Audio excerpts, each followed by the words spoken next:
Assalamualaikum warahmatullahi wabarakatuh. Waalaikumsalam warahmatullahi wabarakatuh. Baik, saya akan mulai ya. Silakan silakan di-mute dulu semuanya. Kita akan mulai pelajarannya.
Sebentar ya.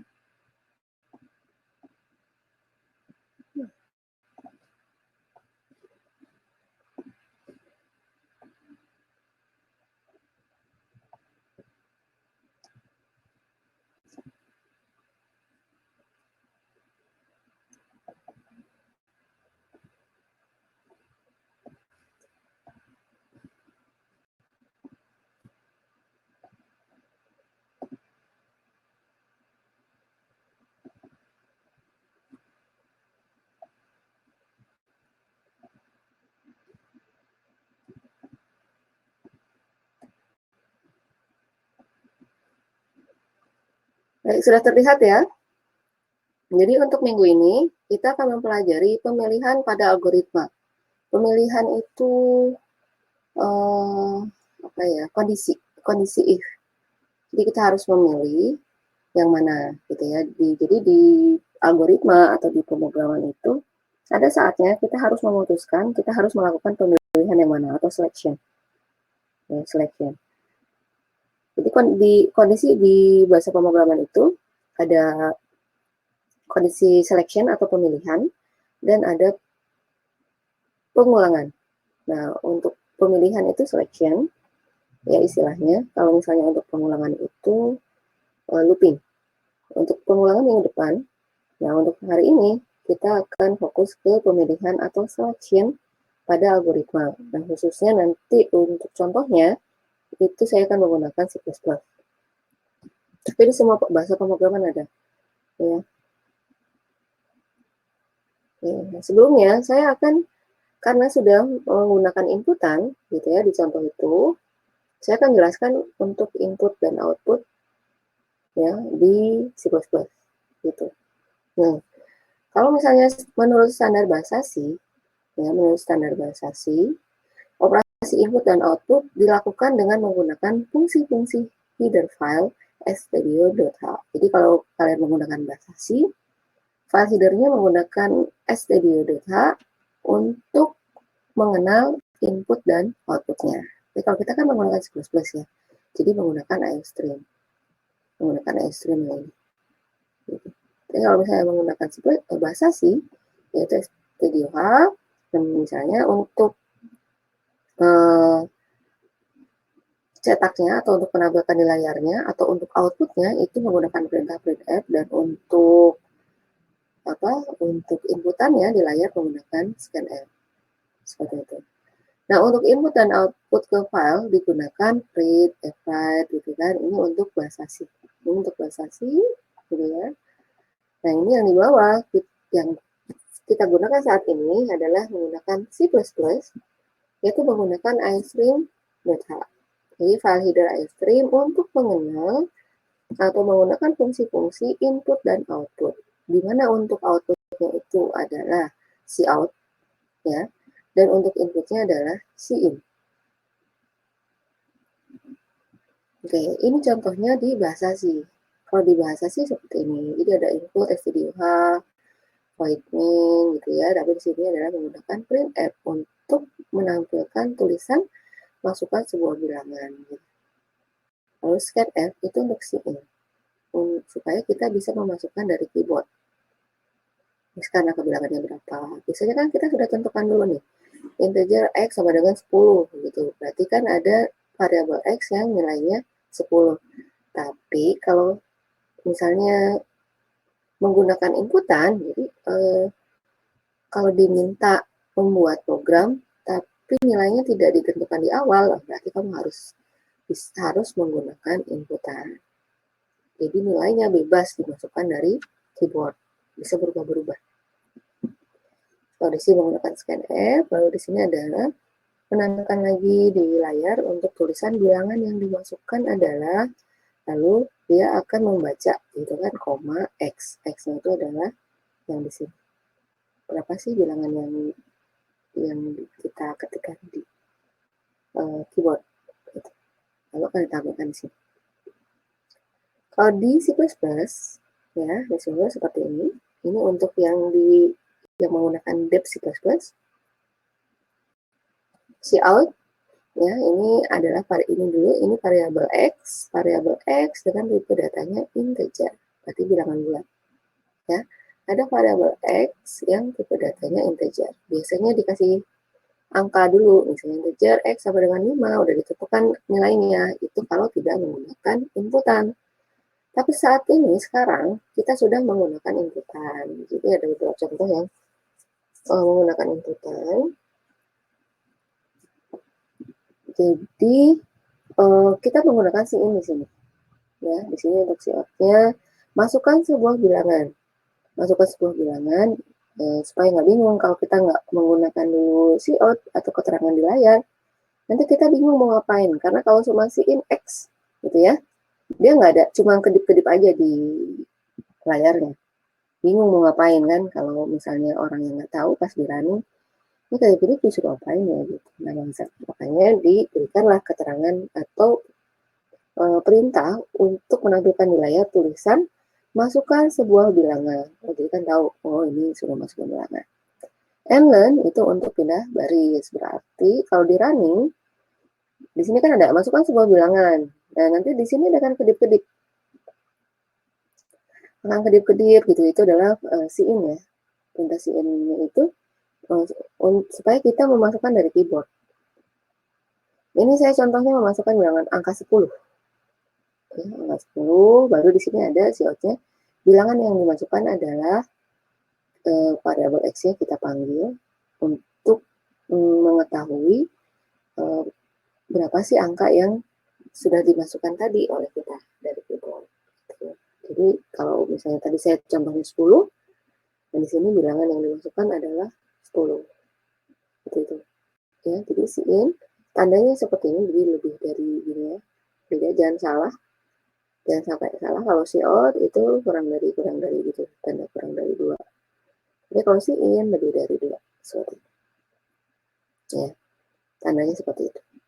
In untuk menampilkan atau untuk memasukkan angka dari keyboard. Kita yang memasukkan, bebas. Ini bisa fleksibel, bisa berapa aja yang bisa kita inputkan. Beda dengan kalau nilainya sudah ditentukan di awal, yang tidak menggunakan in. Lalu yang kedua, ini adalah contoh yang kedua, bagaimana kalau misalnya yang ditampilkan itu bukan integer gitu ya, karakter atau huruf. Kita memberikan ini tipe data karakter, jadi menggunakan tipe data karakter atau char untuk variabel kata. Bedanya, ya bukan bedanya. Hanya saja kalau misalnya kita menggunakan tipe data char atau karakter ini, kita harus menggunakan array. Jadi ini adalah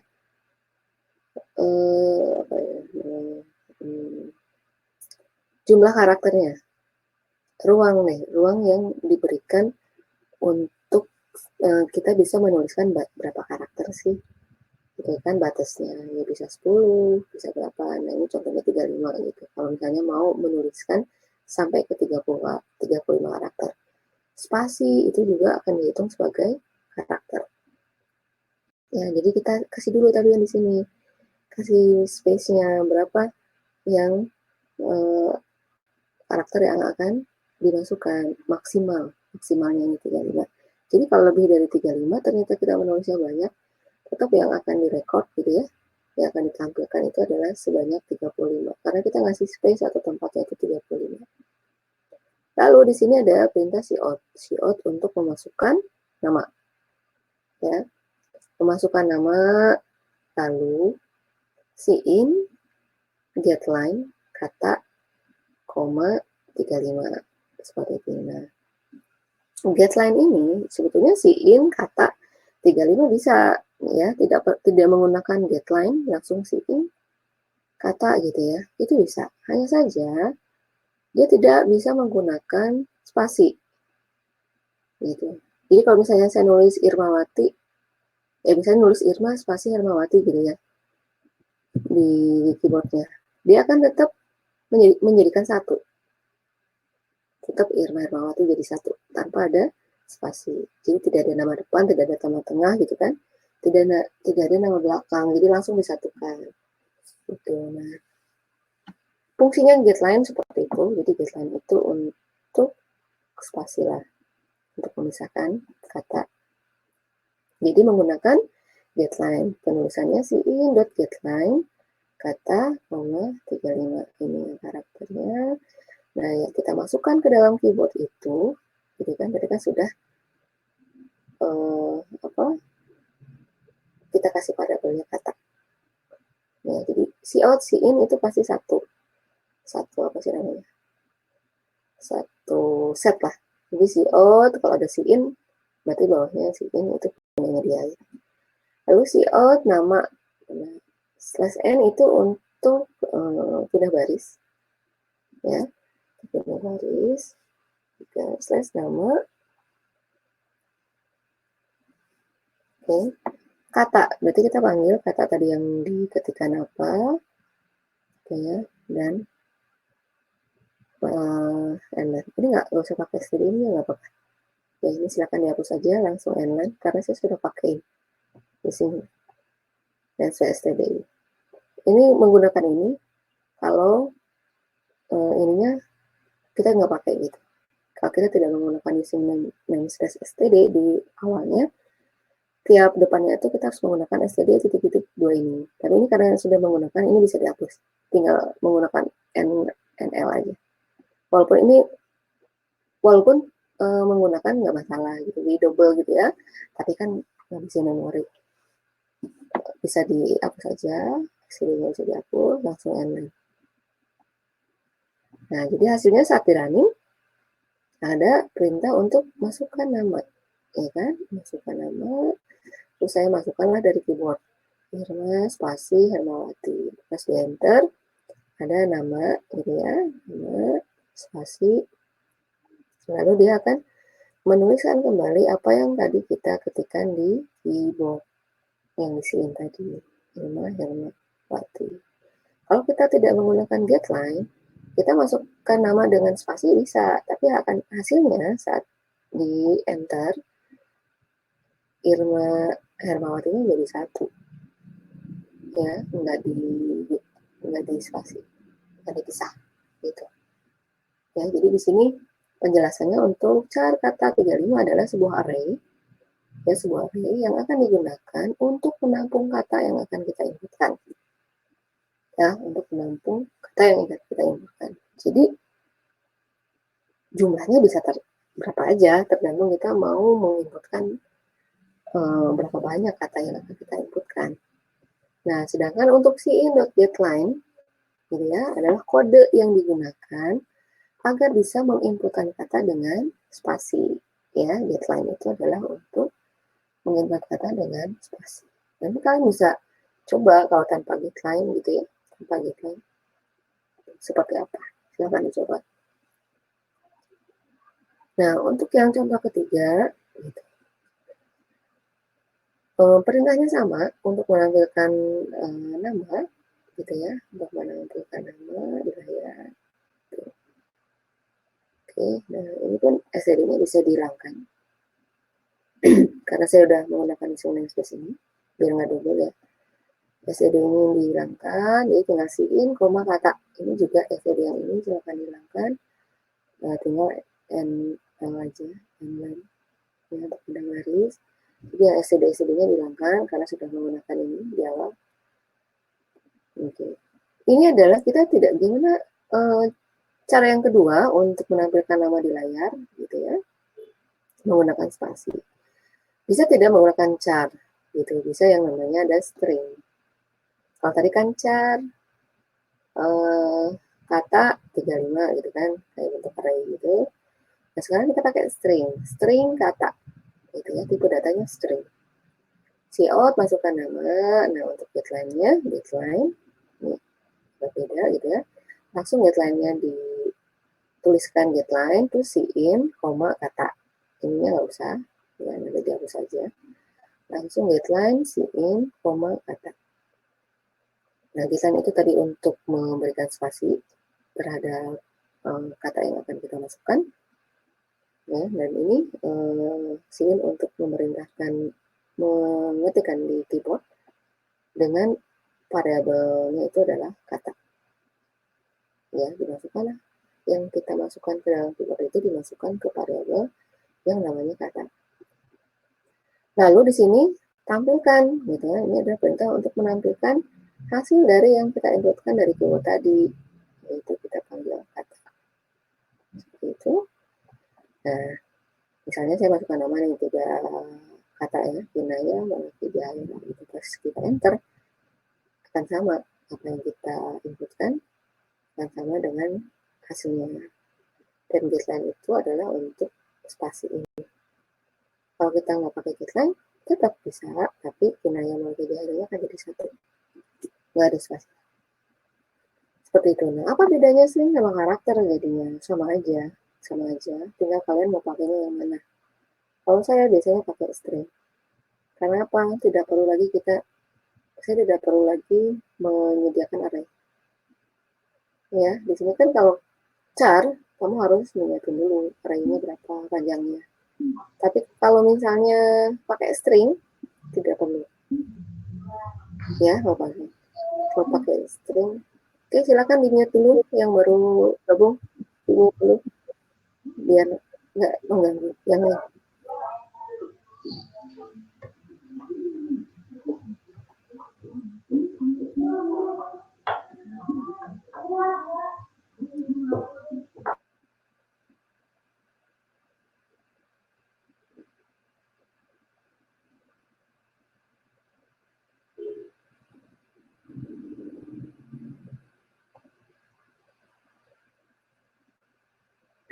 Ya, jadi in sudah paham ya.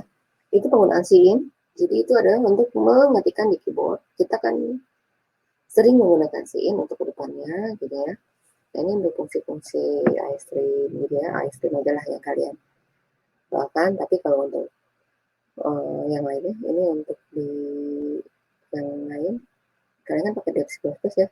Cukup menggunakan ini.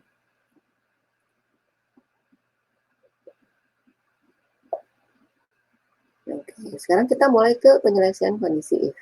Ini selection atau pemilihan, sama ya.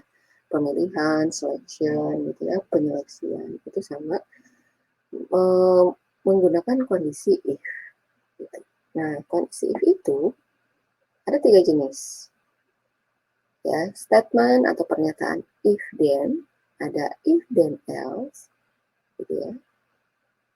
Seperti itu. Jadi ada if saja, ada if then, sama if then else. Oke, bagaimana cara penulisan? Sintaknya seperti apa? Gitu. Jadi ada istilah sintak. Kalian harus paham. Sintak itu adalah cara penulisan. Cara penulisan tapi masih dalam secara umum atau dalam bentuk baku.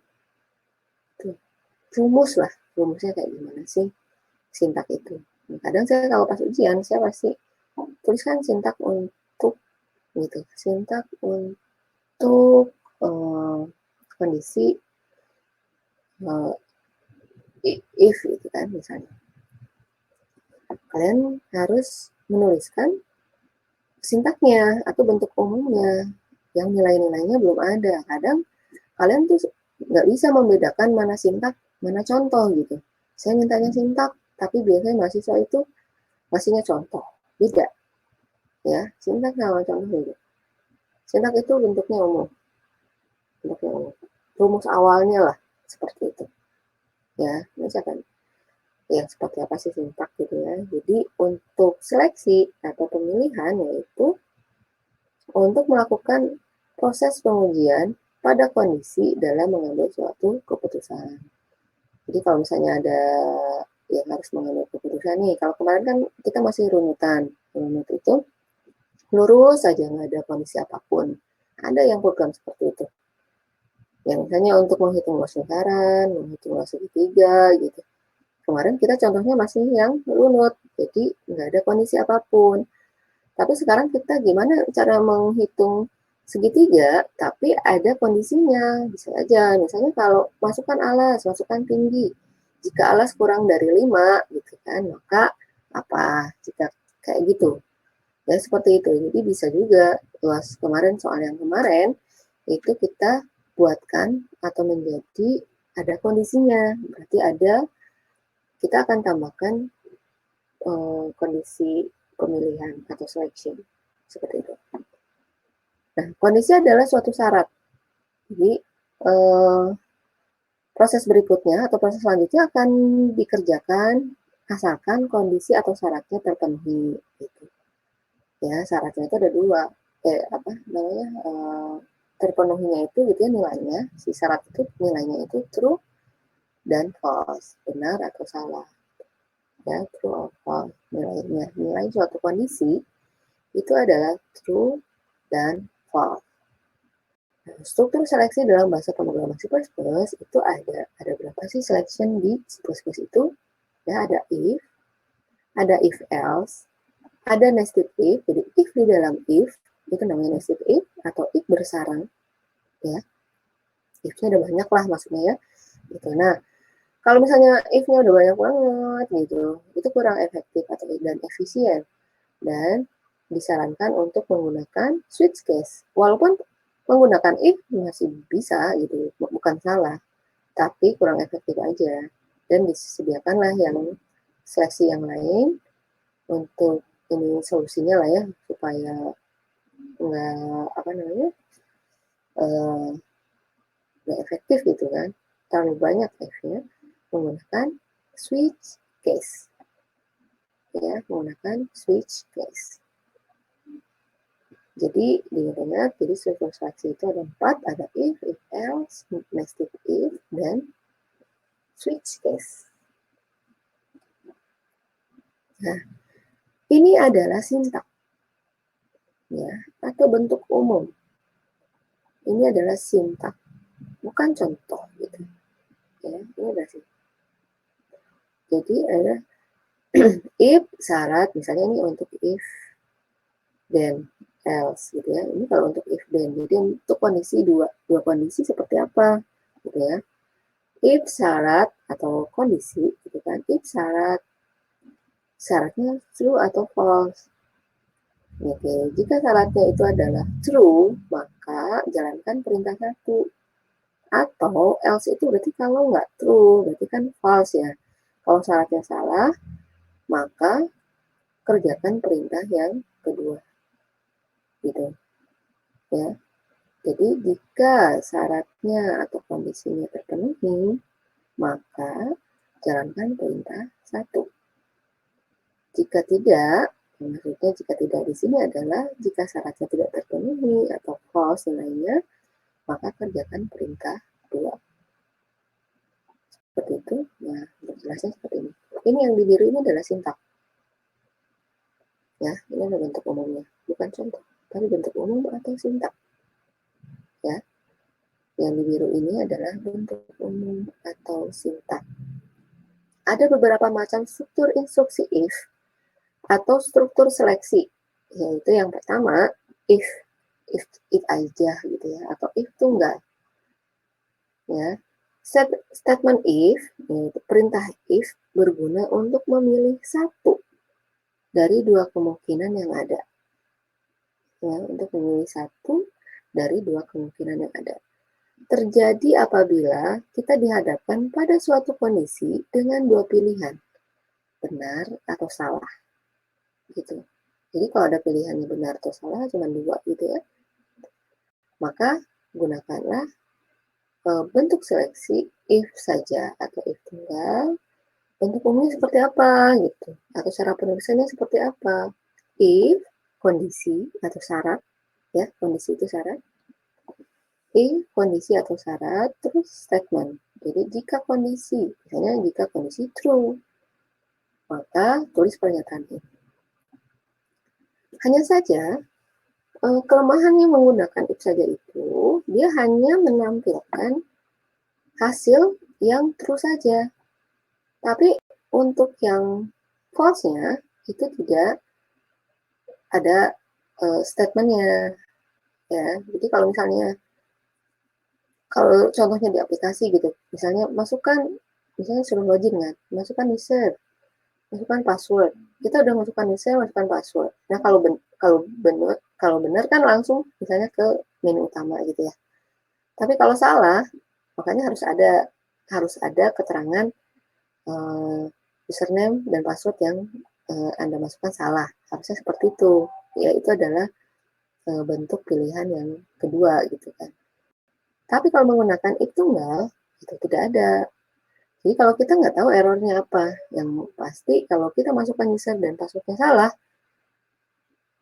tidak ada respon apa-apa. Ke menu utama nggak bisa juga gitu kan, tapi tidak ada keterangan juga kalau dia itu kenapa gitu. Nah, kurang bagusnya seperti itu. Kurang apa ya, informatif lah. Kalau misalnya menggunakan if saja. Nah, ini adalah contoh untuk yang contoh program untuk penggunaan if saja. Ya, if aja ya di sini. If saja. Contohnya adalah di sini ada total pembelian. Total pembelian, terus Anda dapat diskon berapa dan jumlah yang dibayarkan berapa. Gitu. Nah, di sini kita lihat untuk kondisinya atau syaratnya. Jika totalnya total pembelian ya, lebih dari sama dengan berapa nih? 50.000, maka dia dapat diskon. Diskonnya berapa? 2%. Ya, 2% dari total. Berarti diskonnya itu 0,2 dikali totalnya. Gitu. Ya, tapi ini hanya untuk kondisi atau syarat. Diskon itu akan diberikan jika pembeliannya itu lebih dari atau sama dengan 50.000. Seperti itu. Lalu di sini kita hitung diskonnya dapat berapa. Lalu kita akan tampilkan Anda dapat diskon, ngasih tahu nih diskonnya berapa dan jumlah yang harus dibayarkan berapa. Gitu. Ya. Dari sini see out jumlah yang dibayarkan berapa. Jadi ini tampilkan berapa dapat diskonnya, lalu berapa jumlah yang harus dibayarkan. Nah, jumlah yang harus dibayarkan itu bagaimana ngitungnya? Misalnya ini kita ngasih variabelnya jumlah bayar. Jumlah bayarnya setelah dapat diskon berarti total pembelian dikurangi diskonnya kan? Yang diskonnya. Jadi segini. Nah, kalau misalnya saya masukkan, lalu saya running nih, saya masukkan total pembeliannya itu adalah 30.000. 30.000 itu berarti kan kurang dari 50 ya, 50.000.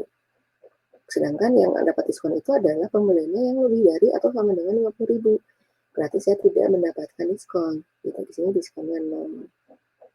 Jadi yang jumlah yang harus dibayarkan tetap 30.000. Nanti bisa kalian coba kalau misalnya 70.000, 80.000 seperti apa. Pasti dia akan mendapatkan diskonnya. Saya berikan contoh di sini yang nilainya false. ya, nilainya false di sini berarti nggak dapat diskon, tetap harus dibayarkannya segini. Oke, ini kalau misalnya kondisinya atau syaratnya hanya satu. Jadi syaratnya hanya satu, gitu ya, langsung gunakan if saja, if tunggal. Oke, ini adalah contoh untuk penggunaan if tunggal atau if saja atau kondisinya cuma satu. Lalu yang kedua, itu adalah statement atau perintah if else. Berarti ada kondisinya dua. Kalau tadi satu ya syaratnya, kalau ini adalah syaratnya dua. Nah, jika kondisi benar, maka perintah satu dikerjakan. Dan jika tidak memenuhi syarat, maka akan mengerjakan perintah yang kedua. Ini bentuk umumnya. Oke, silakan kalian pahami gitu ya. Dan kalian hafalkan bentuk umumnya. Ya, jangan sampai lupa nanti. Pas ujian gitu ya, atau pas kalian nulis program. Dicoba-coba terus programnya, nanti kalian akan hafal gimana cara untuk menuliskan kodenya. Jadi jangan menghafal contoh program. Nanti kalau misalnya dikasih lagi programnya yang lain, kalian bingung. Apakah itu kondisi umumnya seperti bentuk umum seperti ini. Nanti kalau misalnya saya kasih statementnya beda gitu ya, kalian akan bingung. Tapi kalian tahu kan pernyataan itu yang seperti apa gitu ya. Terus kondisinya seperti apa? Kondisi gitu. Tapi kalau misalnya saya kasih kondisinya, contohnya misalnya kayak ini, kondisinya total lebih dari sama dengan 50. Kalian akan menyangka kalau kondisi itu kan seperti ini. Padahal enggak. Salahnya tergantung. Ya. Tergantung kasusnya seperti apa. Tergantung soalnya seperti apa. Tidak harus mesti gitu ya. Kalau seperti ini. Jadi kalau kalian menghafalkan contoh program, kalian akan terpaku, oh kondisi itu seperti itu. Padahal enggak. Ya. Padahal enggak seperti itu.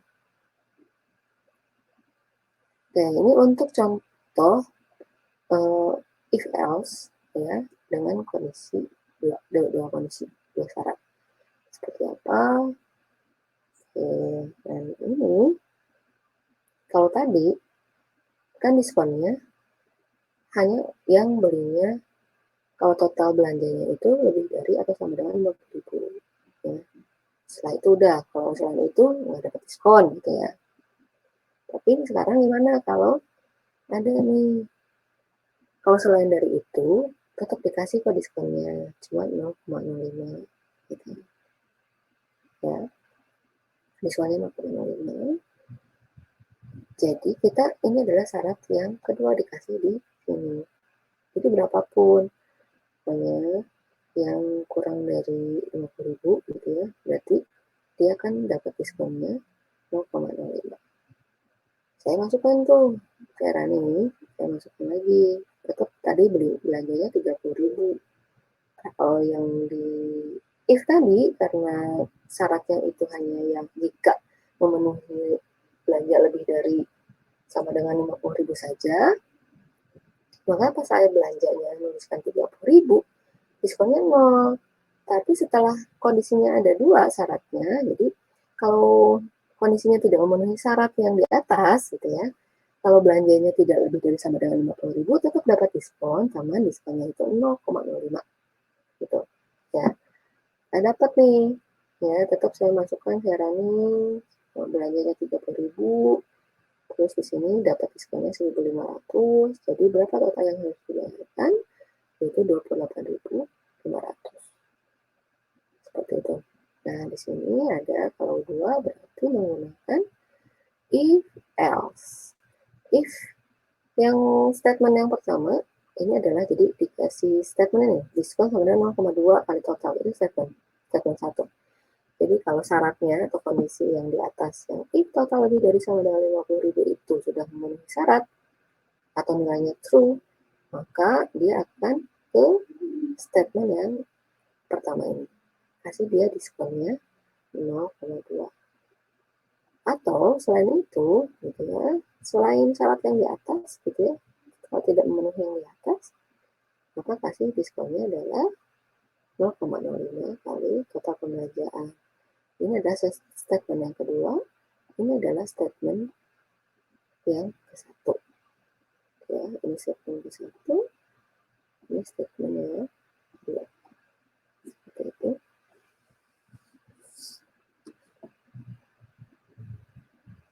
Nah, ini nested if. If di dalam if atau if bersarang. Jadi ada if else, ada if else, ada if else. Ini adalah untuk kondisi lebih dari 2. Ya. Jadi kalau kondisinya lebih dari 2 atau syaratnya itu banyak, gitu ya, gunakan nested if. Atau pernyataan if yang berada dalam pernyataan if yang lain. If dalam if. Atau istilahnya nested if bersarang. Gitu. Ya. Nah, ini if syarat yang awalnya. Jadi if syarat else gitu ya. Tapi di dalamnya ada lagi nih bersarang dia di sini. Nah, ini adalah bentuk umumnya, jadi silakan dipahami bentuk umum seperti ini, dihafalkan gitu ya. Untuk nested if, jadi if syarat, gitu kan. Ada lagi di dalamnya if syarat lagi. Contohnya seperti apa? Oke, jadi kita lanjut dengan yang lain juga sih. Ini ada contoh lagi. Kalau misalnya kita mau untuk menentukan pendapatan ya atau gaji lah gitu, menentukan gaji, tapi gajinya di sini ini ada gaji pokok gitu ya, gaji pokok sama total pendapatan akhir atau gaji bersih gitu ya. Nah, gajinya itu misalnya ada tambahan jasa dan komisi. Ya, di sini tuh ada jasa dan komisi. Dapat komisi dia. Nah, di sini kita tentukan dulu kan variabelnya.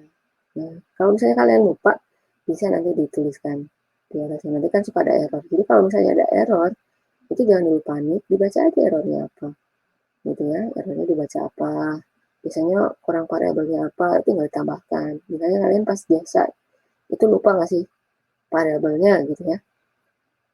Kalau di sini sih tipe data ya, karena variabelnya dia udah, misalnya variabelnya udah ditentukan, di bawahnya kita udah ngasih nama jasa sama dengan, berarti kan ini kalian ngasih variabel gitu ya, jasa sama dengan jasa komisi itu variabel, tapi belum diberikan tipe data, berarti harus diberikan tipe data dulu semua di atas gitu.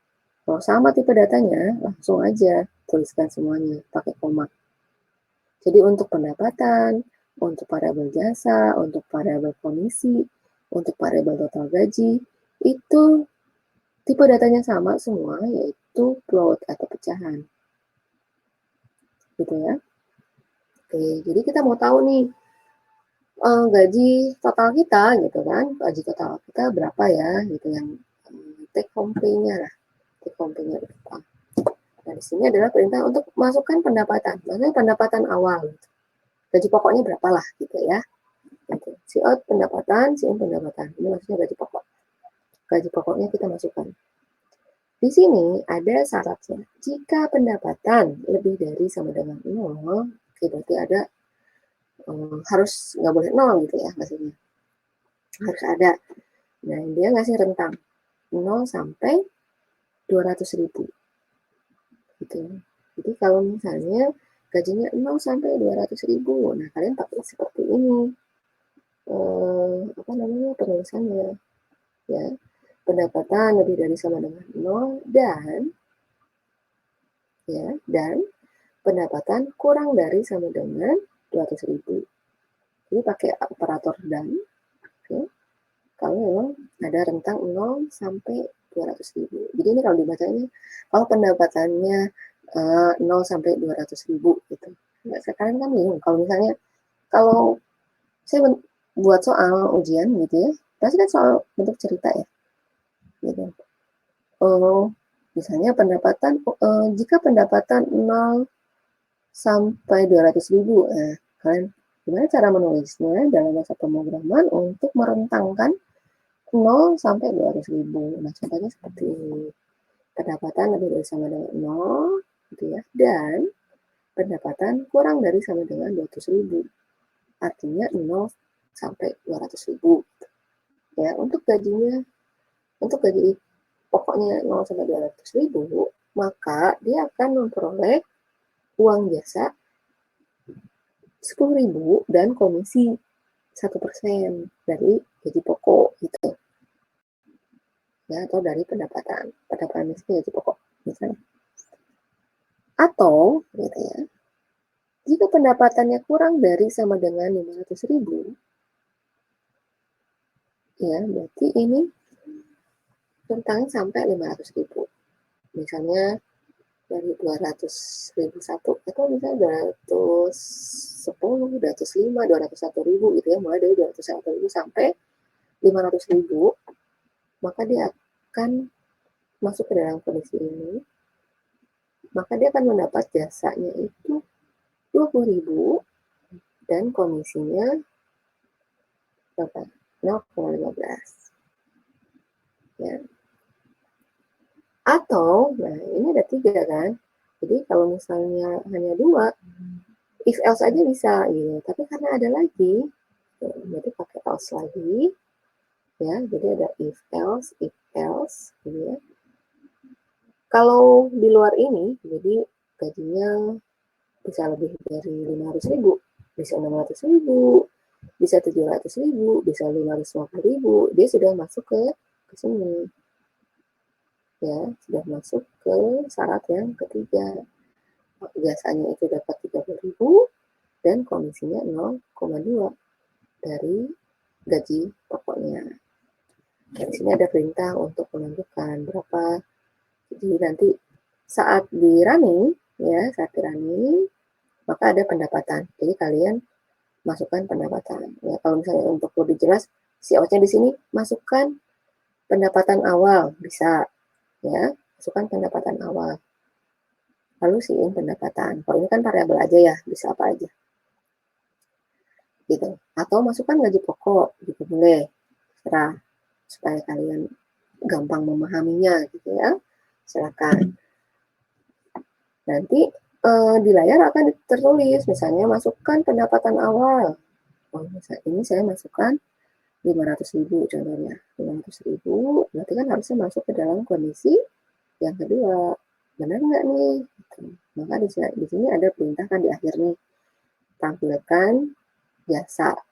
Berarti jasanya dia dapat berapa nih? Kalau gaji pokoknya 500.000 gitu.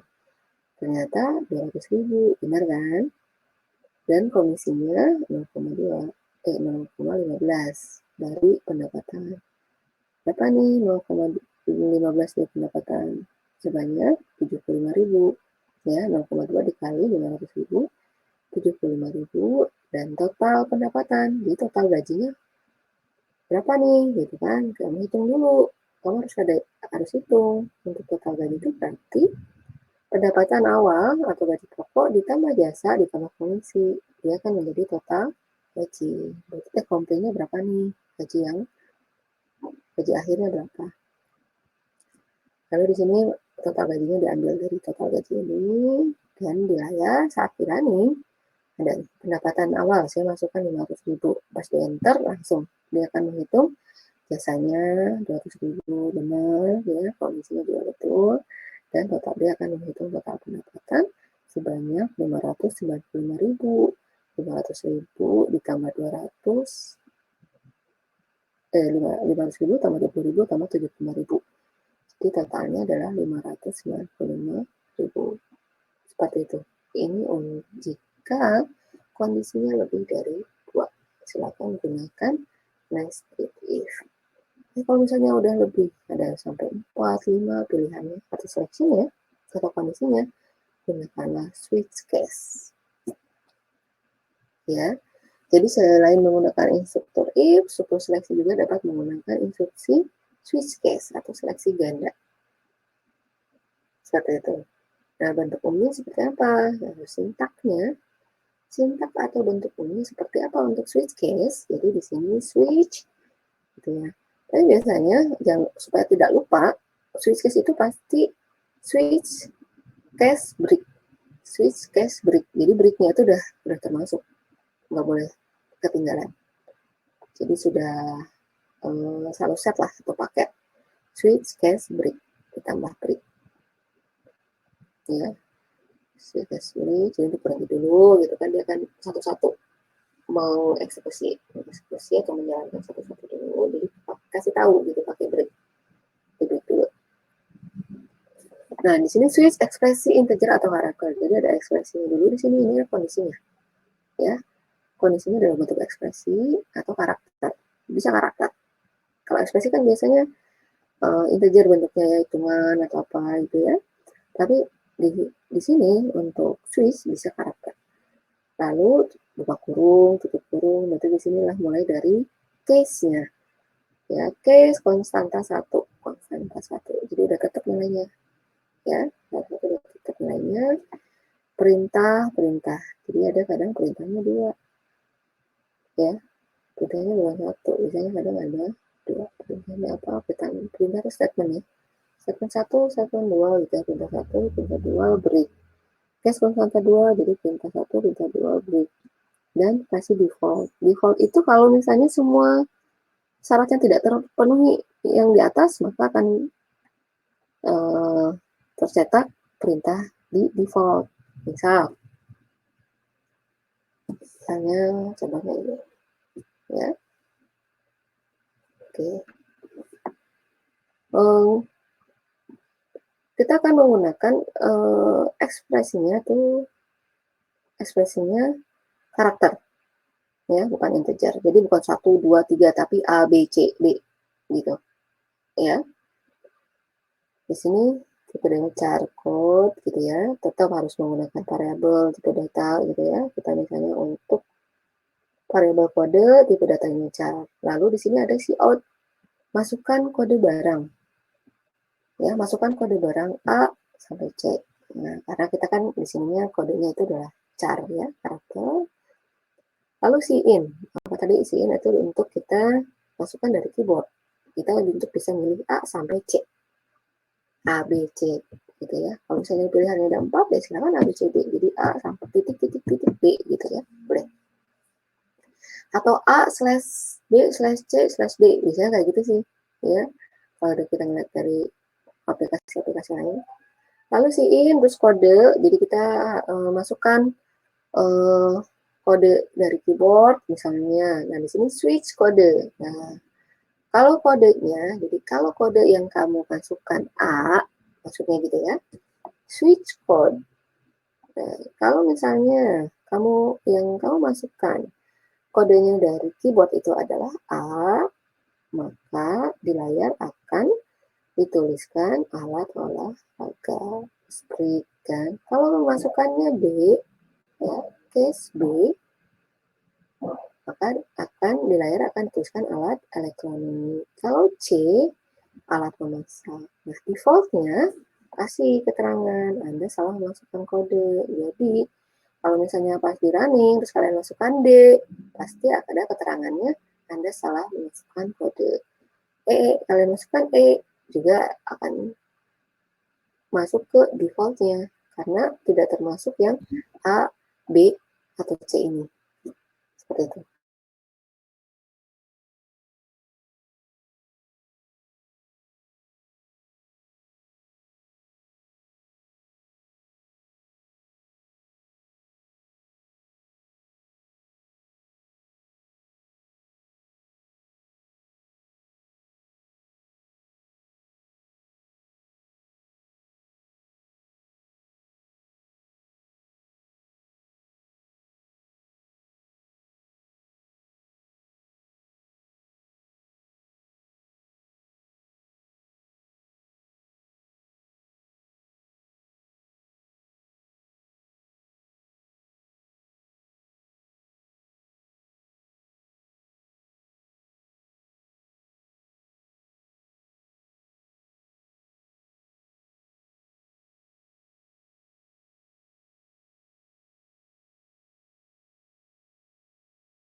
Halo?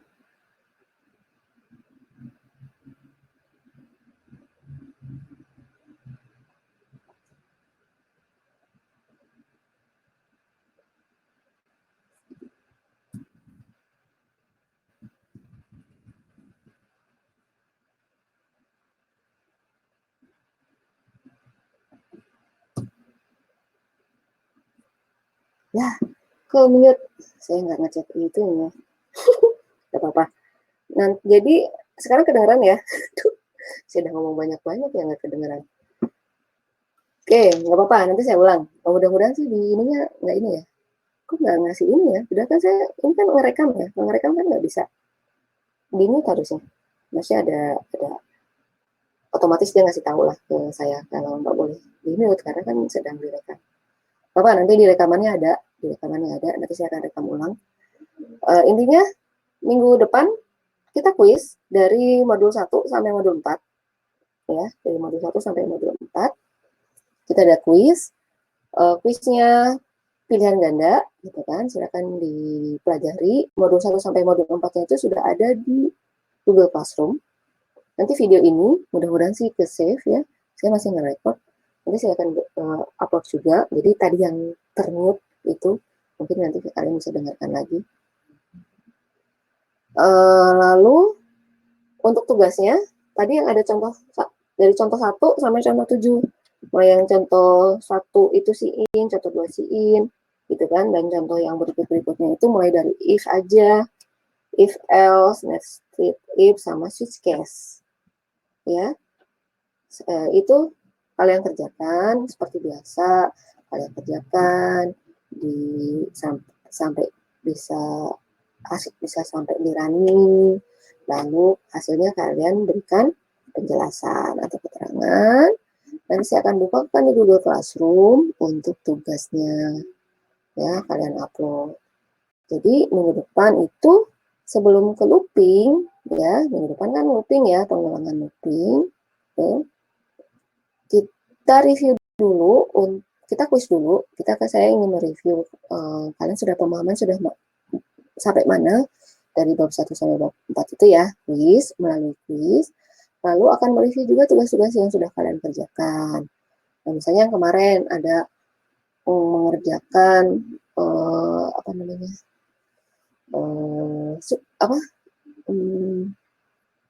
Flowchart. Nah, flowchart itu tidak kebetul atau salahnya, tapi efektif dan efisien yang mana sih, si A atau si B gitu. Nanti saya akan memberikan kasusnya gitu ya, contohnya nih dari siswa, dari kalian-kalian yang sudah mengerjakan perintahnya sama, tapi flowchartnya efisien. Yang efisien itu yang mana gitu. Ya, seperti itu. Dan sama yang kemarin-kemarin saya akan review untuk tugasnya gitu ya. Baru kita ke pengulangan. Pengulangan mungkin saya akan bagi-bagi dulu untuk for aja supaya kalian lebih paham. Untuk pengulangan nggak susah untuk logiknya gitu ya, dibandingkan dengan kondisi ini yang selection ini. Jadi saya akan ini aja untuk for dulu, baru nanti untuk for dulu sampai beberapa kasus gitu ya, sampai kalian paham gitu. Baru ke while, baru ke do while. Seperti itu. Tapi kalau untuk selection saya kira lebih mudah untuk dipahami.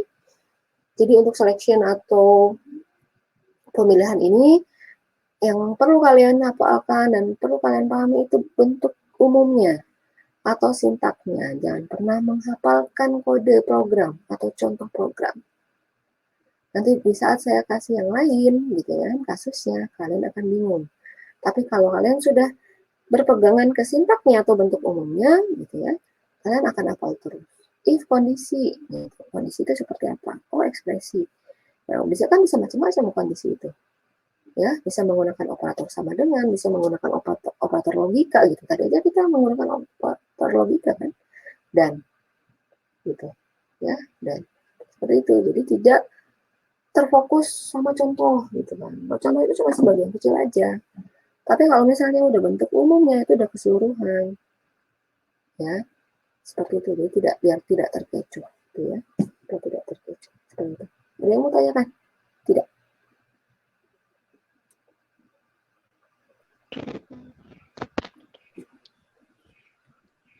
Ada?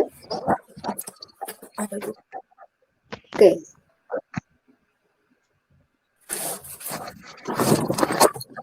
Ibu, cara bisa, kan tadi ada yang dijelasin yang komisi-komisi itu ya, Bu. Nah, komisi itu tuh ada yang 0,1, 0,15, 0,2 itu dapat dari mana ya, Bu? Kurang paham. Oh, itu ketentuannya, misal gitu. Itu misalnya sebuah toko gitu ya, misalnya Alfamart lah.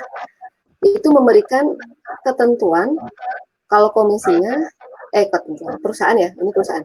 Ketentuan komisinya misalnya kalau dia pendapatannya segini kasih komisinya 10%, 20%, 30%. Itu udah ketentuan.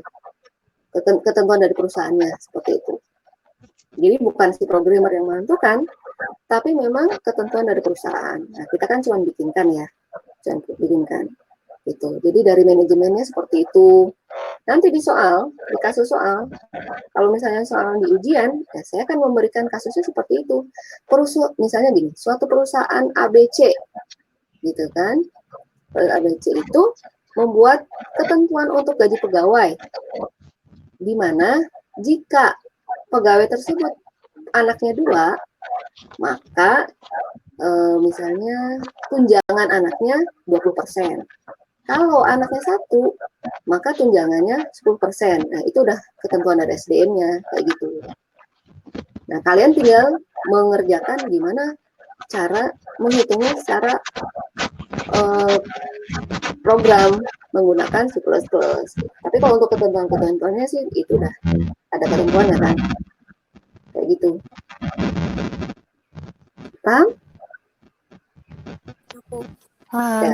Ya, nanti di soalnya ada, dikasih tahu lah. Gitu. Kalian tinggal membahasakan, wah gimana ya dibahasakan ke dalam bahasa pemrograman C++-nya, gitu.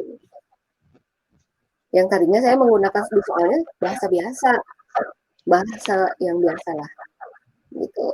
Tinggal kalian membahasakan dari bahasa biasa itu ke bahasa codingan, seperti itu. Nah, kalian kan harus buat algoritma dulu. Ini maksudnya apa ya, gitu ya. Tunjangan. Nah, saya tunjangan mau ngasih variabelnya tun, gitu ya. Misalnya terus pendapatan saya mau ngasih gaji pokok deh. Itu kan terserah. Variabel semua kalian yang menentukan, dibebaskan. Ya, tapi ketentuannya itu. Yang penting outputnya tercapai lah. Saya mintanya apa tuh? Ya kan? Saya mintanya apa? Nanti kalau bisa seperti itu. Ada lagi yang mau tanyakan?